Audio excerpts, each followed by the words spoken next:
Welcome to the Creative Plan Podcast Network. Join us as we share our favorite RPGs, one-shot games, tabletop games, reviews of items, and convention panels, and other exciting things that we run into from time to time. Sit back and enjoy the show.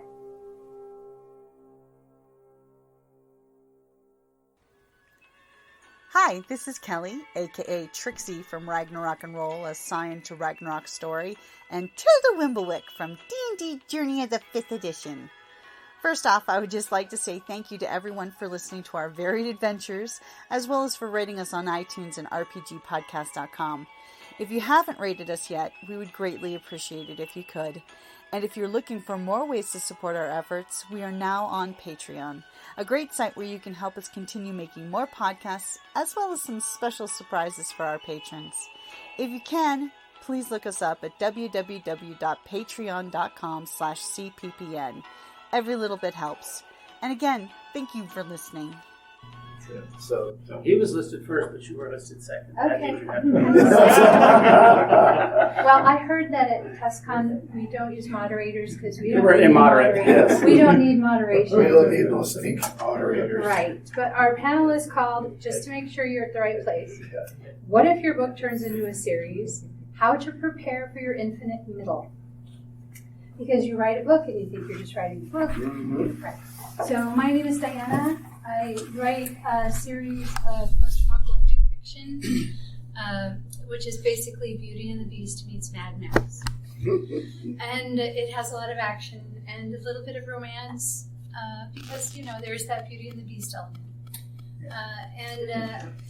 I did not start writing this book. My co-writer wrote the book, and I said no. He wanted me to read it and give me his opinion. I said, no, you can't do this. This is terrible. The ending is bad. It was so bad, I'm not speaking to you anymore. And that went on for about 5 days. And he said, okay, fine, we can change it. You can help me. It's like, okay, but it's terrible, but we'll fix it. And I think it's much better now. Well, of course, because you're part of it. Right? Isn't that the way it works? Yes. In this case, definitely. Both were like 35 years old, finished a book, told their wife, this was absolutely terrible. I can write a better book than that. Okay. Well, basically, prove it. Please do. My name's Bruce Davis. I write fantasy and science fiction. I have 2 series. My Prophet Log books is Gangsters in Space, basically. And then the Magic Law series, Lord of the Rings meets Law and Order. Both are out from my publisher, Brick Cave Media, brickcave.media, small press out of Mesa. I know I mentioned before. That's probably where. Yes. Yeah. And then my 4th book in the Magic Law series, hopefully will be out in the spring, Silver Magic. So that's, I guess, why I'm here. Okay, very good. And I'm Ross Lampert. I publish as Ross B. Lampert because there is another Ross Lampert in the world. We're Facebook friends. Turns out his middle initial is also B. Oh, no.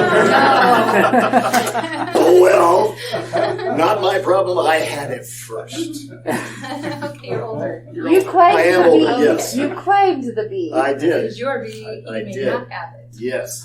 So right now, these are my 2 books. The 3rd book and last in the trilogy is pretty much done. I'm going through my editor's comments now. And once I get the cover done, it will be out. I was shooting to get it out at the end of this year. Not going to happen. But pretty soon. It's close. And in the meantime, in my abundant spirit, I'm also working on what are now 2 nonfiction books for writers, which may become 4 or 5 or I don't know how many, because I'm looking very seriously at taking one of them and splitting it into a bunch of smaller pieces. It's too big. Well, and that's what's happening. Right, and you want it digestible. Yeah. And especially because this is on how to critique. Yeah, our 3rd book is coming out too. Uh-huh. Coming up soon. We're with beta readers right now. Ah, good. Okay. Good. All right. So I can start with a story about a story. Okay. It's a perfect fit for this panel. this book was going to be a standalone. And once I finally figured out what the ending was and wrote it, I went, there's more to this story. This story doesn't end there. Uh-oh. Because I had no idea what I was going to do with the rest of the story. I didn't know what the rest of the story was. But you knew there was more. I knew there was more. It was something similar with this when I had said, no, this is not going to work. When we changed the ending, it opened up a bunch of possibilities. Yes. Yeah. And that happens. Yeah. Can I ask you to project a little bit more? There's a nasty whine back here at the back. Sure. Or you could come up. Yeah. Come forward. We got there's It's not so bad There's here. your No, not okay. Let's move forward. Come up, yeah. There's a whole row. I think There see you. that kind of opens the question And of just sit in the front row. Aw. we're not going to ask you questions. I never We'll sit in the slide. front row. In your case, Jim, you're right. I always sit up front. But just be conscious. There's So this do kind I. of nasty Yeah. whine. I can hear a hum. It makes it a up little here. different to you. Yeah. Make it Okay, so hard. what were you saying? I was going to say this opens the question of the difference between a series and, say, a trilogy or a continuing story. Right. Yeah. I write a series. It's a series of standalone books. Mhm. They build on one another, Right, so you can... but you can read them one. almost in any order. And while it's all the same characters and events built, it's by no means a trilogy, a continuous story. Yeah. I don't know. Well, what- this is one of the things that I've learned over the years is there are at least two, and to this today, actually, I'm figuring out there's a third actual kind of series. There's the continuing story series, which is what this has turned into, where there's a meta plot, there's a story arc that covers however many books there are, whether it's 2, 3, 27, whatever. And that's where this magic middle, if you don't have that, you're going to be struggling to put it together, which is exactly what I went through with this series.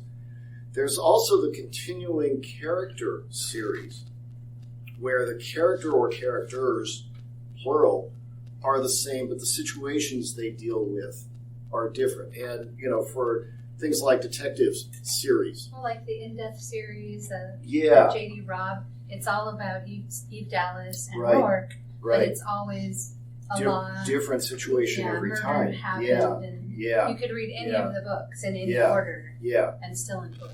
And now I'm drawing a blank on what the third kind of series is, but it's a continuing world series. Oh, right. So Where- you'll have one family for the first 3, and then maybe their kids. and- Yes. Yep. Yeah. And so each of those is going to have a different set of problems, a different set of challenges in putting them together. The next series that I'm looking at writing, one, I know it's going to be a series, so that's a good start. But whether it's going to be one single arc for the story, or whether I'm going to take that same lead character, and run him through just a bunch of different circumstances, that's the thing one of the many things I haven't figured out yet. And that's one of the things I'm going to have to do is do that work before I actually put fingers to keyboard to actually start So, the story. question, Ross. Yes. Are you a plotter or a pantser? Oh, I'm definitely a plotter. I'm a pantser. I Okay. tried being a pantser with this, and when I was 300 plus pages into it. Then in the first it was draft- driving you crazy, right? Well, what I was doing was I was writing along, and I was having a great time. This is going. I don't know where this is going. And so I literally wrote a note, put it in square brackets, said, I don't know what I'm doing with this chapter. I don't know where it's going, so I'm just going to stop, and I'm going to start another chapter. So I did. And I'm writing along, having a great time, and I don't know what I'm doing. What was the plan again? Yeah, well, there wasn't one. That was the problem, except that this was my master's degree thesis. And I was facing my thesis semester, and that's all I had left. So you need to plot it out. And I before was you saying, finish. boy, you need trouble. And so, yes, I went through and I built an outline, And then I went from 300-ish pages. Took the manuscript, set it here, took the outline, set it there, and started going page by page. And when it didn't fit, it went.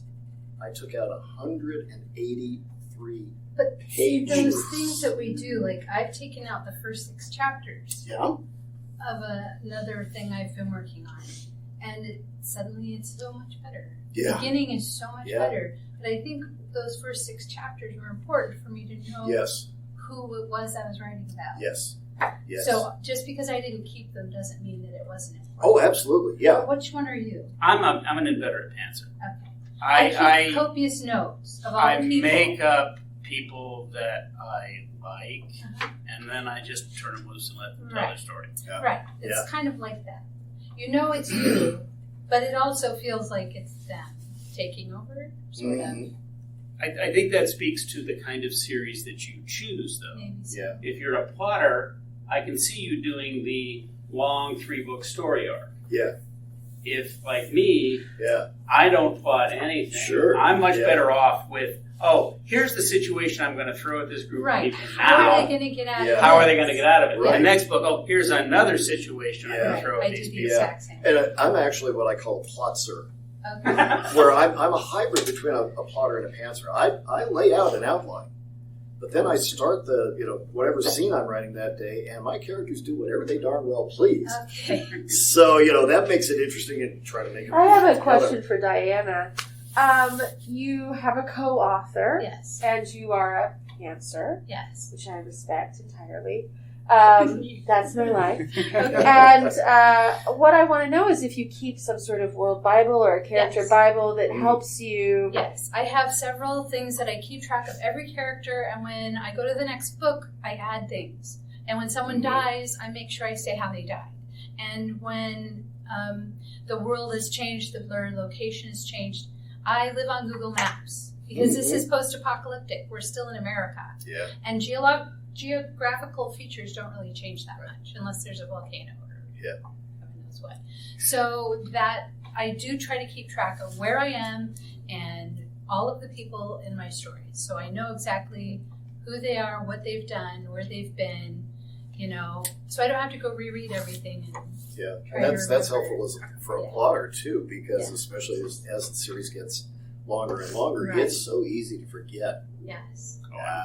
I'm continually picking up 2 books ago. And, wait a minute, what was that name again? Right. So if you keep that really does help you be organized, even if you just kind of put people in situations. And then in my head, there is like a place I'm going. Yeah. Like I know I'm going to go here, Right. but how we get there is going to be fun to find out. But let's do the panel. Oh no! I know it's fun, but I want to help these guys figure out how to turn your book into a series. So what do you do with your book that's different than if it's a standalone book that is actually going to turn into a series? What would you do what different things would you do? Go ahead. Not resolve every issue. I think I'm very character driven in my writing. Mm-hmm. So I can take this set of characters, and even if I resolve whatever problem they were working on, I've got them in a world where there's always going to be a new problem for Right. them to face. Right. But if you want to, I think, establish continuity between your stories and not just have them be a bunch of random tales Books about the same about people, the same people, sorta. you leave issues unresolved. Yeah. They may be interpersonal issues. They And, can't be too big. no, but so with mine, it's often relationship issues. Right. They get the bad guy. Right. But are these 2 characters going to get together? Right. Are these 2 characters who are feuding going to fall apart? Right. And that carries then over into the next But book. as long as you don't do something like you leave a cliffhanger that's so obvious, you make the reader mad. I hate that. Yeah, I hate that too. So you cannot force me to read your next book. I quit you. In my case, because this was totally unplanned, I'm learning, don't do that. Right.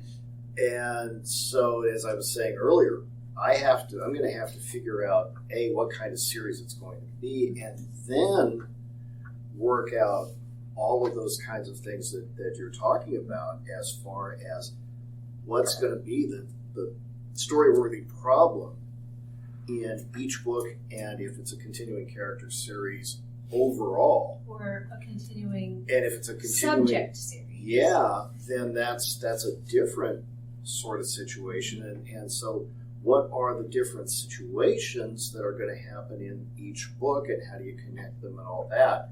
I just recently finished a book by a British writer by the name of John Brunner. And this is a book that dates back into the mid-'80s. It's called Crucible of Time. And it looked like he didn't really know how to build this world that he was describing. He's taking this alien race and taking them from just past the Stone Age to being a spacefaring race over the course of one novel. And he took an interesting approach to it in that it's a series of 7 novellas or novelettes. Okay. It's, that was So which the concept was good, but his process of transitioning from one to the next, there was always this catastrophic thing that happened at the end of the last chapter of each novelette. Did it make you mad? It did. See? Because it was mainly because some of them felt so forced. Yes, it makes me mad too. I really struggled to get through it. It was a good example of, good, bad example. Don't do this. Because it was so hard to say, okay, sure, I can buy that. It's just, no, we're going to throw this meteor at this thing and boom, we're going to blow up civilization. It's going to take them, who knows how many years. And then they're going to come back and boom, we're in the next novella. I don't like that either. So, lesson learned. Don't do that, you guys. Yeah. Whatever you do in your writing, don't force your reader. Yeah. It's like in D&D, if you're the DM, do not force your players down a certain path. They need to be free to make their own mistakes. Yeah. Okay, well, I have some notes here. Okay. And one of the things that I wrote down was if you're doing something in a common world, not a fantasy, but like in our world, don't put it in your book if it's dated. So, because then when you go back and you read it 7 years from now, you're going, oh, cringe. Oh, that's terrible. So don't put things in your novel that will date your books. That can be really, really hard to do. It This can. is a near future series. Right. And so, how do I anticipate You can't. what's the world going to look like in 2035? But you're not going to say, oh, it was the year 1920, 2022. You're not going to say what year it is necessarily. I actually did. Okay. Well, that makes it harder though. It does. Then, It really does, yes. Yeah. Yeah. So I suggest going forward. Farther, yes. Farther. Yeah. Right. Farther enough that you'll be dead before Yeah. you're proved wrong. Yeah. Possibly. That does make it And easier, absolutely. I do agree avoiding exact dates. Right, exact dates, exact You places. if you are working in near future, you can do that without saying, it was 2025 Right. or whatever. It's just, You it's can clearly say there's it's the enough future. recognition that Right. this is, Yeah. I mean, you talk about J.D. Robb. Right. Her starting year was 2058. Right. Mm. But again, it's not, it's close enough that it's Right. recognizable. And Yes. you can see how the world could progress to there. Yes. Even if I'm reading Naked in Death right now, the first book, I can still see that this could possibly come to pass. Mhm. I think if you get farther afield, my science fiction series is set sometime in the future. Right. If you're When- a little more vague, it's When the solar The system is ages totally colonized and, right. okay, when would that happen? I don't know. We don't know. It Yeah. could happen. Well, I am the A+ student. I will ask many questions. I'm so Good. sorry. Please do. No, And that's great. Scott has Makes it easier questions. for Oh, us. good. I was just wondering if you made that rule after you wrote this book, which is basically a travel log of northern Arizona. It's not just northern Arizona. It's also Colorado. Oh, right. Yeah. But you can almost follow that trip on your car. You can. And that's the Google Maps part. Because I wanted to make sure these were real roads that you could. Yeah. Would this possibly have washed out after 2 years? Probably. So they would have to find a walk around or something. And when I first read it and I said no, there were dates. And it's like, no, we're not doing that. Yeah. We have to do something different. And you were going to say something. Oh, it makes me think of Octavia Butler's Parable of the Sower, which is like set nowish. Which is, I mean, they're such Nowish. brilliant books. And when I read them originally, I thought, oh man, in 20 years, like, do I feel like that's going to happen? Oh. But now we're living through this time. That actually Is very close. And so it feels almost like maybe you need to have a little prescience if you're going to be too specific in your dates. Can't be. You can't. And so, like, actual places. Okay, so you wrote about this actual place, and now it's 7 years later, and someone goes, "Where is that actual place?" Oh, it closed. Yeah. So, I mean, you can't unless you later say it closes. It's better to have fictional places, as well, just to preserve your sense of time.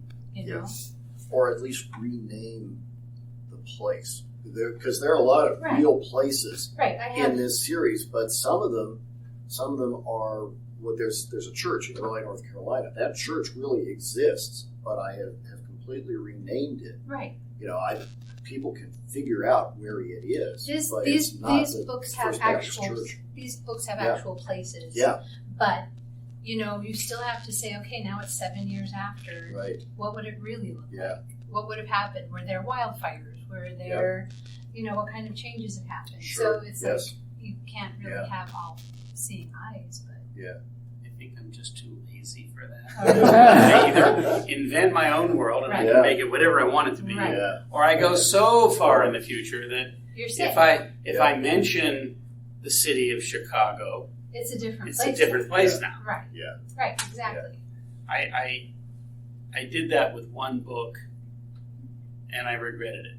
I set it in Chicago, a city I know very well, and did a bunch of stuff, only to go to Chicago and find out that All those places. all that places has changed. They remodeled the streets. What did they do? Well, but the thing is, a lot of readers are also lazy and won't check. Oh yeah, I But know. then you'll also have readers that go, "Hey, that's not right," Oh. and they'll say, "Your firearms stuff here was wrong." Well, I Yeah. make sure that it's not wrong because I know a lot of people that use firearms, including myself. There will always be Yes. those people. It's like, okay, well, choose another book. Yeah. No one is Yeah. forcing you to read this one, Yeah. so good luck. Choose another author. I Have don't fun. mind. Well, Okay. the other thing you run into is you write something, and the 10-year-old asks, "Well, why didn't you just use a cell phone?" Yeah, because you know there aren't any anymore. Yeah. You know, the next thing I had was character's age. I find that you want to be a little loose and free with the ages. Unless you're it's gonna- important. Yeah, so you have to decide: are you going to follow their exact age? And if you're, 10 books in, now they're 50, or are you going to just do a few months apart for each book? I mean, you have to decide how that's going to work. Are they going to age? Are they going to die? You know, what happens then? Is the series going to continue with Right. someone else in their family? Yeah. So you either have to play loose with the age and not really, mention what their age is or how much they've aged. And you've got readers going, okay, this is book 17 and they're still 30. Yeah. How is Their that? eventful life. Right. Yeah. How did that happen? Yeah. Again, Yeah. that kind of can depend on the time frame over which that particular story is taking place. So most of my current novels take place over the course of a few days to a week. Okay, right. So then the next book can be the next month. Right. Right. So that's what J.D. Robb does too. Yeah. So she's got like 45 books, and it's only been a few years. And in my case, the stories take place over a 5-year period. And ages were important to identify for the characters. Right. So that means So- they're going to age realistically. Absolutely, yeah. Yeah. Yeah. You have to do that. Yeah. So then that means when you get to your next, if you're going to do more than 3, No! It was so painful the first time. Which is scary because there is the door is still open a crack, but not. Please not soon. I still want to move on. So why do people read our books? Because it's escapism, really, right? Mm. Don't we read them for enjoyment? Do we not want to punish our readers? So I just feel like, we need to make them enjoyable enough that you want to reread them. I was going to put in a rant here about the Foundation series.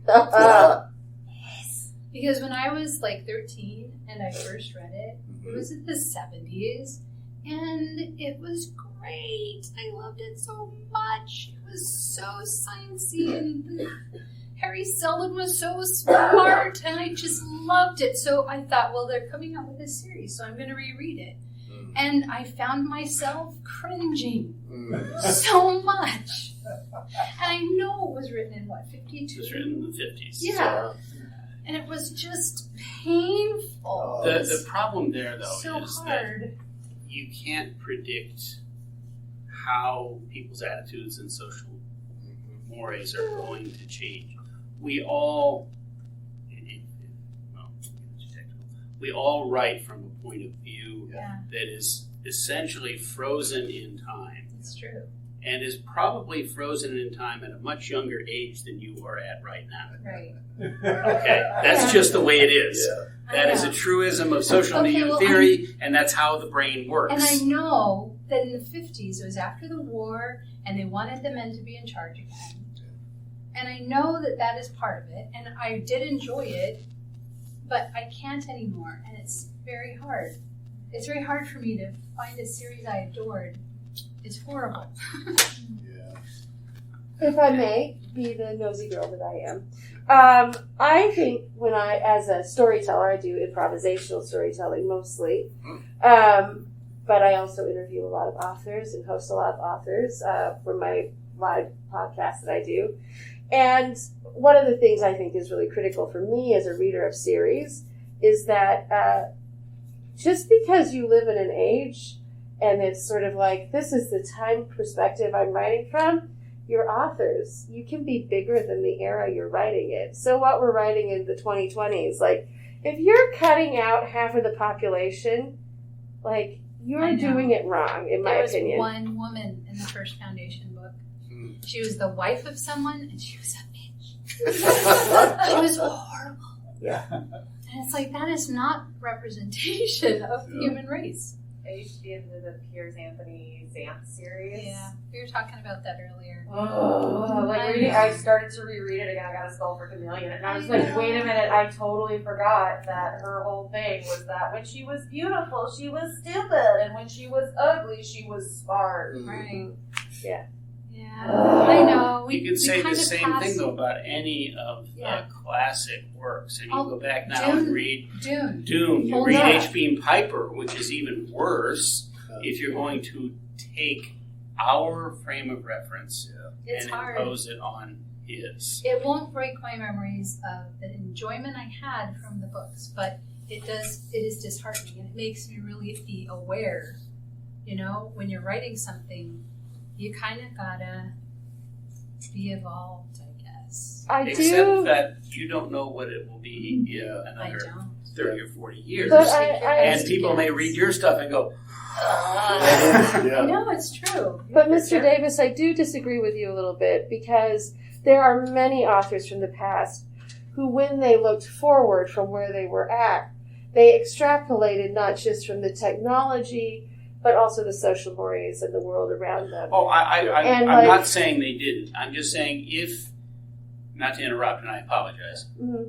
If you enjoyed the book at the time, you can look at it for all its flaws and still enjoy the book. I enjoy the memories I had of the book, but now I can't really enjoy the book. I can buy into that. Yeah. I guess what I was trying to say is that we are all doing that, whether we wish to or not. Yes, there were authors in the 50s who wrote very, very forward-looking books. people don't like Heinlein particularly, but you can't say he didn't write strong female He characters. did. Sometimes. Okay. I definitely have my critiques of him, but Well, I'm not again- the panelist. But again, I'm saying I agree with you. There were authors who anticipated a lot of the things that we now find just the way the world ought to be. I guess what I'm arguing for is a contextual understanding of the times in which they were written and the audience that they were written for. Even the women writers at that time were constrained by that social structure that they were born into. And it's hard. It was harder for women writers to break out and have more, a more open opinion. But it's happening. Yeah. It's happening.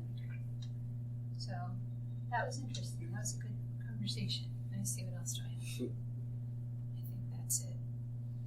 Yeah, that's it. My question to the other panelists, and this is from my perspective of writing a series of standalones, essentially.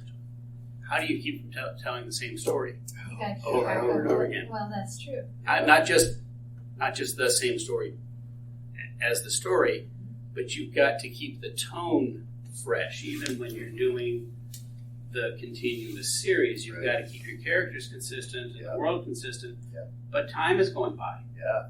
And how do you avoid the trap of essentially telling that same story again in a different form? Yeah. You have to have new challenges, Yeah. new things that you're facing. We don't have gas anymore. It all went bad after 2 years. How do we get around now? Yeah. Oh, someone figured out how to recycle plastic and make a really crude diesel. Okay. Or you got horses. Or whatever it is. You just got to make the world change as your character and have your characters grow. Yeah. That's right. I guess that's what I was leading up Yeah. to. Yeah. Because for me, the way that the type of things I write, like J.D. Robb, you're going to tend to encounter the same situations over and over again. Her strength is that her characters, and particularly her secondary characters, which are the ones I really love, grow and change, and the relationships change. And that, to me, that's really the attraction of that series. Character. So building strong characters that aren't cookie cutters, that have flaws, that have personalities, that grow, that learn, that age, that change.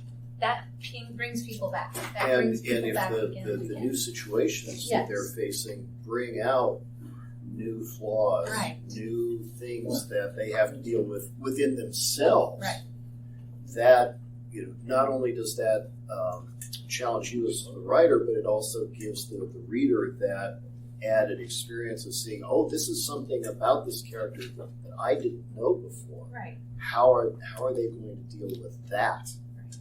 Yeah. Right. You start out with the young character, has all these hopes and dreams. They all get crushed. All of these bad things happen. Are they going to just sink into despair? Are they going to fight their way out? Are they going to just roll along? Yeah. How are they going to react? And how does this new situation force them to respond in a way that's different from what they had to the last time? Scott, you had a question.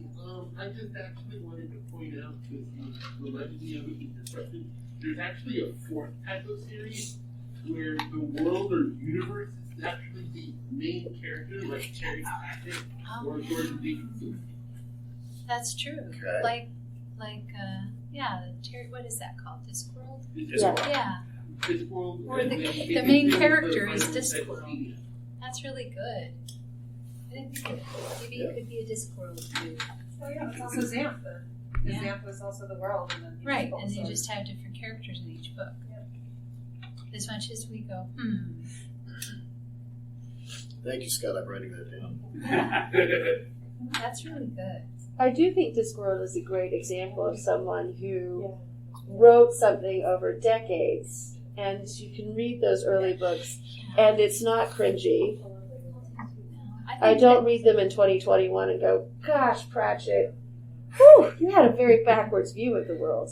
Well, I think that once you hit about in the 70s, I think you hit the 70s, and people could start to see things were changing.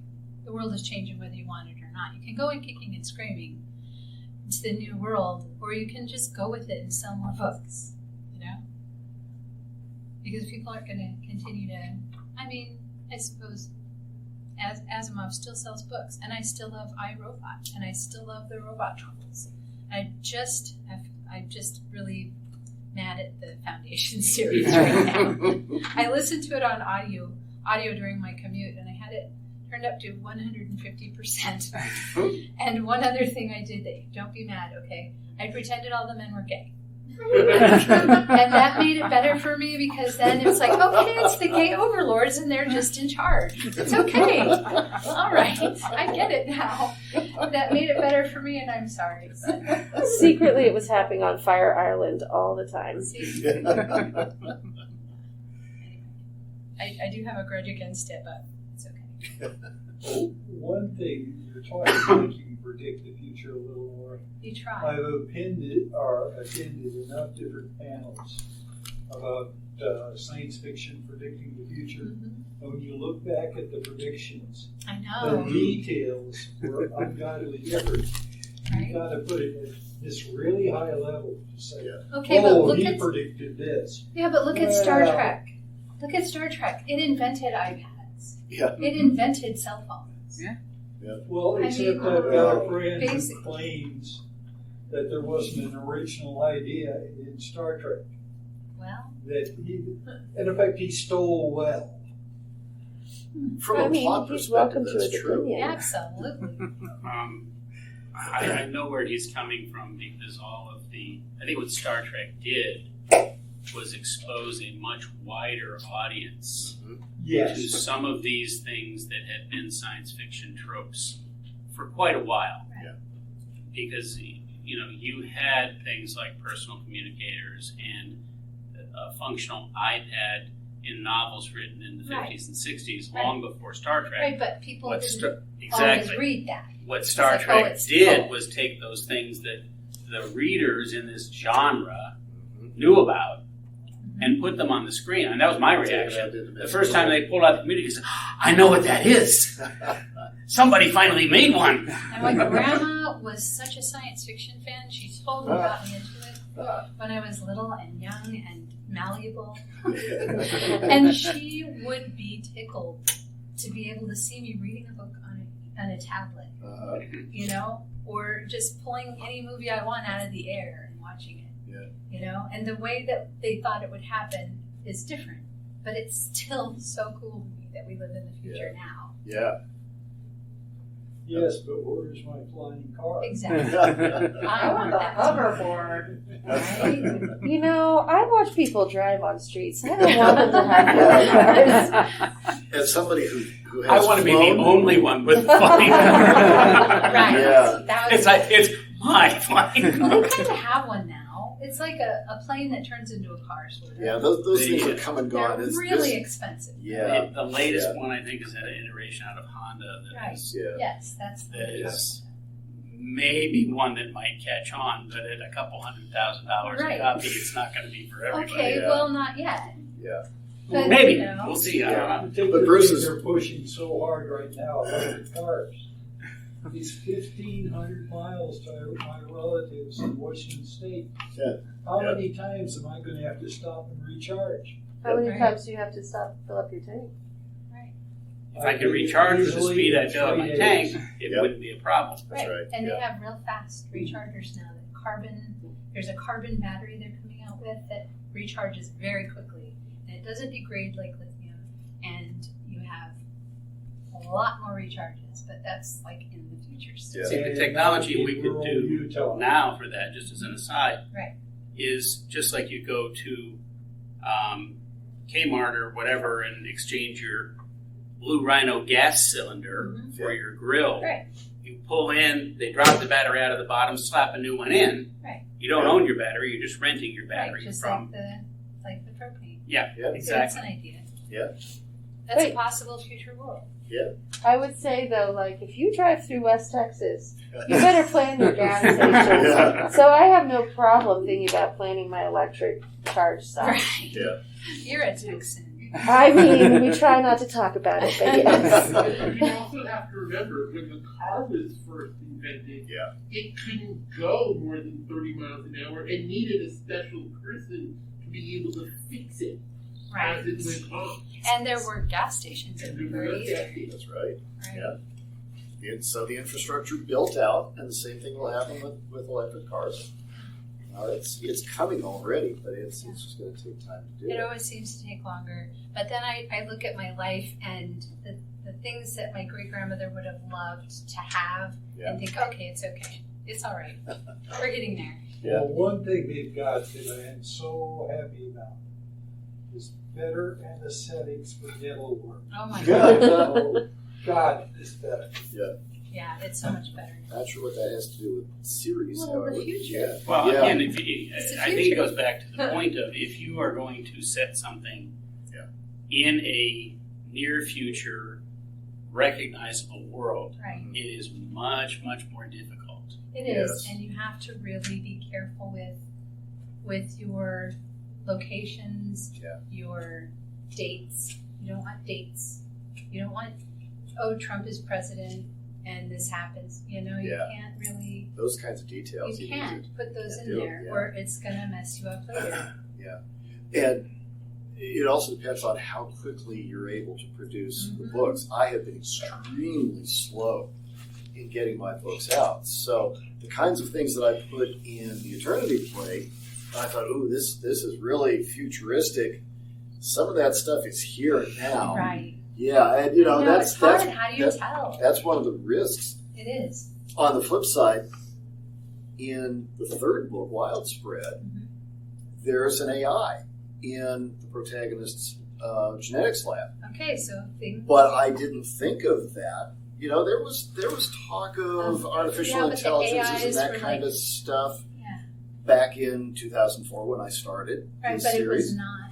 It was not like what like it what is we now. Yeah, and so you will miss things. It's just guaranteed. And the slower is. you are at getting books out, the more that you're going to miss. Yeah, Right. yeah. I guess if you The can get them out one every thing on 6 that months. that I'm Yeah. not sure about, even when they talked to AI in the years previous, they didn't talk about self-programming.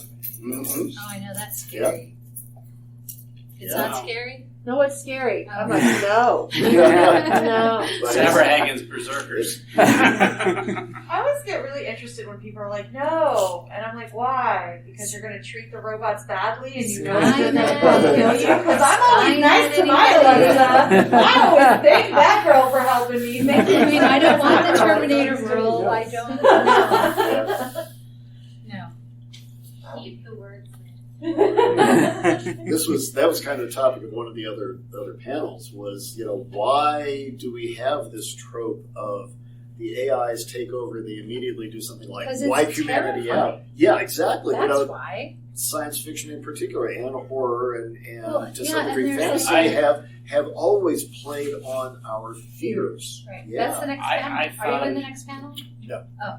It's a horror, what the social commentary is in Right. And it's like, there Yeah. is. Yeah, absolutely. Well, the thing I always found the Robot series by Asimov frightening. It is. The last thing I But I want like is a scary. robot who's going to make me perfectly safe. Right. You're dead and now you're really safe. Not even We'll dead. lock you up I mean, and you'll I never think it get was out. Stanley Schmitz wrote a short story, well, not Hugo or Nebula, back in the 60s called With Folded Hands. Uh-huh. And he took the 3 laws of robotics to its extreme. Right. Oh. And, And it's we all had our terrifying. personal robot that did everything for us, and all we were expected to do was sit in the corner with our hands folded. Because now Because you're even safe. walking was dangerous. You might fall You could down. get hurt. Of course, I have another question because I'm incorrigible. So, what is a series that is a more modern series that's come out now that you think is really an excellent exemplar of how to handle series writing? Because we've talked a lot about old books that were written before some of us were born. So, like, the last 5-10 The years. Nettie Okorafor series, Binti. Yes. I love that so much. Yeah. And N.K. Jemisin is Oh. way future world. Oh my gosh, that was really good. The biscuit was for sure. Broken but- Earth, I think it's Yeah, called. she Yeah, the wasn't Broken my Earth cup of series. tea, but I can. I really I- got I it. Took right. a while for me to get into It- it and understand the world. Yeah. But once I did, it was like, oh, I get it now. Binti would be my Oh my choice gosh. for what's That was so really good. contemporary and very good. Yes, I loved that. Can you repeat that name? Binti, it's Nnedi Okorafor is the author, but the first book is called Binti. The Afrofuturism. Yes, No. it was so good though. Besides yours, which one did you say? Well, outside I the don't genre really- of science fiction and fantasy, we already mentioned J.D. Robb. Yeah, she lasts forever. I read a lot of detective fiction, and I think there's some very good series there. The Trey series, is that good? It is, yes. Okay. I'm a fan of Michael Connelly and the Bosch series, not Yeah. just because of the TV I know show. Bosch is a little bit misogynistic, but I Oh, still he's very misogynistic. but I Well, not a little bit. Okay, good. That's Because Bosch. I still There's, enjoy it because he does get his sometimes, But- you know? but again, looking at things in context, that is the character. Yeah. The other series that I love is Elmore Leonard's series about Raylan, and that was made into the show Justified. Right. Now you talk about a really misogynistic, out there character. Yeah. You know, he doesn't fit in the world anymore. No, but it's interesting to watch him try. Yeah. That was what was good about that. What about you? I don't have a good choice. Unfortunately, so much of my reading is off in other Sciencey stuff. Not necessarily. It's just kind of all over the place right now. So I don't have a good current series that I can point to. Okay. That's okay. We still like I was worried. Oh, no, you were. Yes? I don't know if you guys have heard of him, but Jonathan Moeller, he does a lot. Child of Ghosts. It's basically like fantasy D&D-esque. But it follows the same character, and she is one of the Emperor's spies and like hunts down rogue magicians. It's a really interesting world. Like if you practice pyromancy, you will go insane because working with fire makes you crazy apparently. Okay, that's cool. But yeah, it's a really, you have the benefit and then you have the problem Right, that comes and with it. I think it's a lot like your type of series in that, you follow the same character, but her, like, the stories are standalone. She has a new problem, she solves it, and then it goes on. And they do kind of build on each other. Yeah. But, yeah, so. Let's hope it goes forever. It sounds good. For a while. Anybody else have any good series we should read? If you like the detective fiction, Tana French, the Dublin Murder Squad. Yeah. And it's an interesting world because it's like a minor character in one book will become the major character. protagonist. I haven't read them. I'm aware of them. They're That's excellent. kind of on the list Yeah, after they're we really get through. good. I'm down a research rabbit hole now for my Yeah. current office. It's really hard to read things. Sure. For pleasure. Yeah. I read so many books. But the pandemic really kind of knocked me down. Not because I got sick. I just got so much executive dysfunction. It was very hard to be creative. But it's helped when I got my vax and I felt like I could be myself again.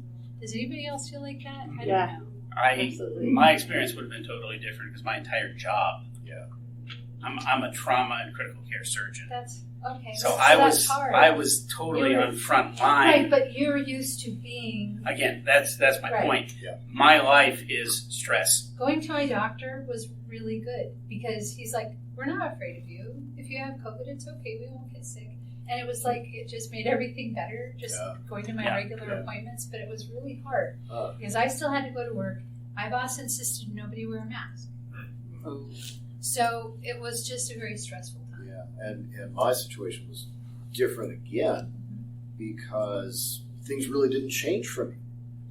I am a writer now, and so I was staying at home doing my writing. Just like you normally would. When the pandemic hit, the things that changed were the in-person meetings that I had been going to all moved online. But other than that, I was staying at home writing just as I had been staying at home writing. The sad commentary on my life is my social life changed not at all. And I felt totally enclosed, and I'm a social person. Yeah. And I love people, and I love coming to conventions and doing things. And it just made me feel like not myself anymore. That was the one thing I did miss. Yeah. Was being in places In like person. this. Yes. Yes. This kind of spontaneous give and take just doesn't exist in an Yeah. online meeting. No, it can't. Yeah. One of the women in my critique group is that way, where it really hurt her I mean, I to never not thought. be able to interact with people face to face like we're doing now. Well, so at least I had work, but it was scary. And my boss did get COVID, but I did not. Okay. So I mean, there's everybody goes through stuff. Yeah. I don't know. I've never had writer's block before in my life. It was the weirdest Wow. feeling. One of the things that was weird to me is there's 2-3 groups that some we meet first and then some we wouldn't. But you suddenly find out that 1, 2, 3 people in the group are either really bothered by the risk of catching COVID or had immune problems with deciding You can't they take could that. not come to the meetings in person Right. anymore. And then you're afraid for your friends. I know. I'm sorry. This is now a COVID support group for the rest of the evening. I mean, every convention is like this. It's all support, COVID support. Yeah. Right now. Yeah. It'll get better, I hope. We collectively went through a trauma. Yeah. Yeah, we did. So Still going through it. Oh, yeah. We're talking about We're not out yet. we are trauma bonded for life, though. Every And when TV does show the in next 1920 or variety 2020 or 2021 Sorry, yeah. is obvious what year it is. It's not. Yeah. Yeah. It dangerous. is. Yeah. Like I took it went through like How a whole. did deers carry it and it's never been going? Oh, that's Yeah, exciting. that was like yesterday's big bombshell. What? Deer are COVID reservoirs. Oh, COVID will never go It's away. never Well, it's going like away. the flu. It Yeah. will never ever Yeah. go away because it jumped from animal to Yep. person. Exactly. Yeah. The only viruses or diseases that we even could dream of eliminating are diseases where humans are the only vector. Right. And the only one we've really been successful with is smallpox. Although And that's because there is no animal vector for smallpox. There are others that we're getting close. but now there's so many anti-vaxxers. It's really weird. Well, those people. That can be kind of a self-correcting problem. I know. Yeah, well, but It's again, hard to say. It's The- hard to say that, but it's so true, and it's like you guys. It's easier. But those people, no, those people Talking are passion fatigue. to Yeah.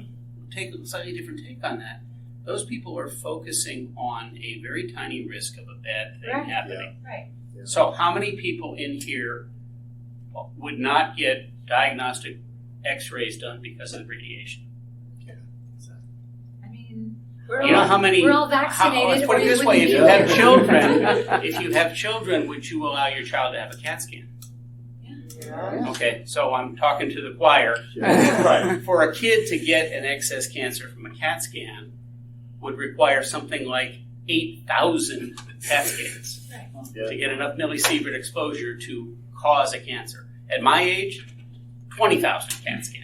Who's going to get 20,000 CAT scans? Yeah. But these people have focused on this one small One risk. problem. Total aggregate risk of a bad event from the COVID-19 vaccine is about 0.3%. Okay? Your risk of dying in your car whenever you drive to work is 0.1%. Yeah. Okay?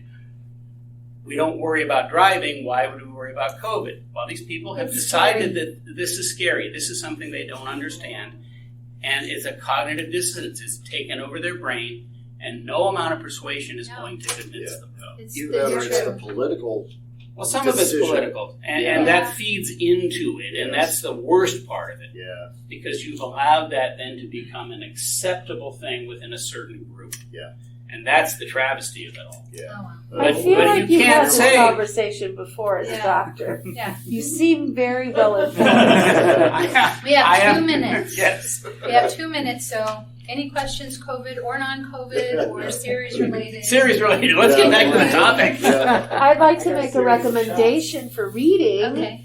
especially for you, since you do post-apocalyptic writing. Kit Roca's Mercenary Librarians is Okay, delightful. you've got to send me that link. I will. Okay. Post-apocalyptic, 2 people writing it. Love post-apocalyptic. And it's librarians taking on the bad guy. I like it. I will read that. For It's very 100%. Did you have?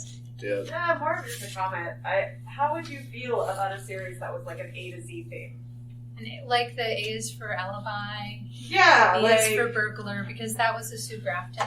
attacking Annie, beating Sure, something. do Like, it. Yeah, Yeah, take your thing and do it, baby. You know, whatever spurs you and inspires you to keep that thing going. Right. Yeah, And you know why not? my motto is write something you want to read. Yes. Because I read a lot. I read a lot of different things, and I wrote books that I like to read. Virtually every book I've ever written has been, why hasn't somebody written this book yet? Right? Yeah. I'll do it myself. There's So such be a the little book arrogance. you want to see in the world. Write that book. I mean, it's written I'm not sure already. I this just wanted is- to make sure I was ridiculous. You're doing it today. really. You're doing good. Thanks. I think that sounds fun. Remember it too.